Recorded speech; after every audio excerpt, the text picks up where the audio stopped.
Hello, everyone. This is Darcinovia here, back once again with another Star Wars Expanded Universe review. Like Truce of Bakura, this is my second novel that I previously reviewed in the past that I feel like I could have done a lot better with. For those who don't know, in 2016, I reviewed a little book called X Wing Rogue Squadron. Back then, I had a bad habit of reading a book and then revisiting the series way later. Well, I kind of forgot. And 4 years has passed, and well, I wanted to read more of the series. Well, here's a problem. It's been 4 years, and I don't remember what happened in the first book. So, to prepare myself to read, the sequel to this novel, I decided, what the hell? I'll re-review it and give a better review. Now, X Wing Rogue Squadron. What do I think of this book? Well, the thing I really do love about this novel is the characters in this feel like real people. Every single character feels real. And Wedge Antilles, huh, he's awesome. Even though I haven't read any of the X Wing novels besides this one, and later expanded universe stories, Wedge, my boy, is a badass. This guy is an awesome character. And I really do love reading about, the side characters in the Star Wars universe. Considering the fact, there's more to the Star Wars universe than Luke, Han, and Leia. And I loved reading about Wedge, basically building a new team of Rogue Squadron and having all the characters essentially, you know, interact with each other, bond with each other.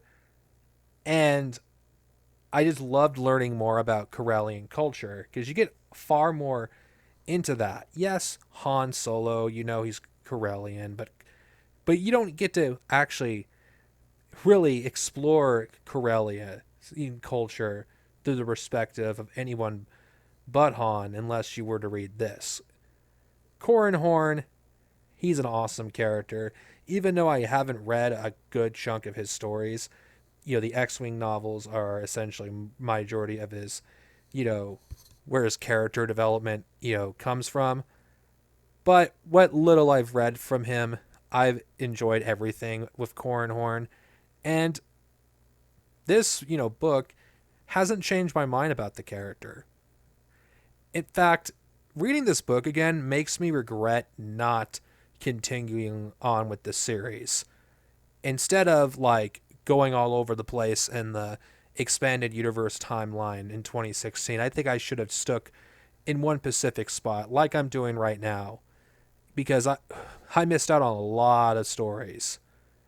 Rogue Squadron, I think, was a lot better the second time reading it than the first time. I think it was a really good book, and in a way, it's Star Wars meets Top Gun. If you're into military sci-fi, this is for you. If you're more interested in the military aspect of Star Wars, this is for you. This is the Star Wars novel I feel like we didn't get that much of like after, the Bantam era. As much as I love Jedi and Sith, it's nice reading about, the average soldier once in a while in the Star Wars universe. And even though this is post Return of the Jedi, I did really love, getting to know these characters as people. Now, I'm aware that there are comic books of this series that take place before these novels. I'll probably get to those eventually. But I really do, enjoy, reading about other characters in the Star Wars universe.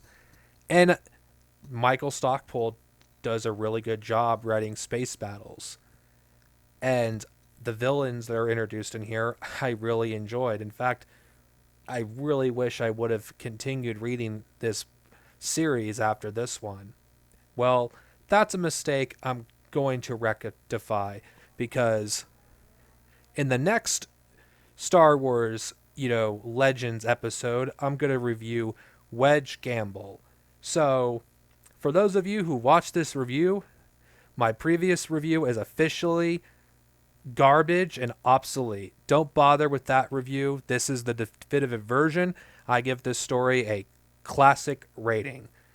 I'm looking forward to future, reviews in this series. See you guys next time with another video, and may the force be with you always.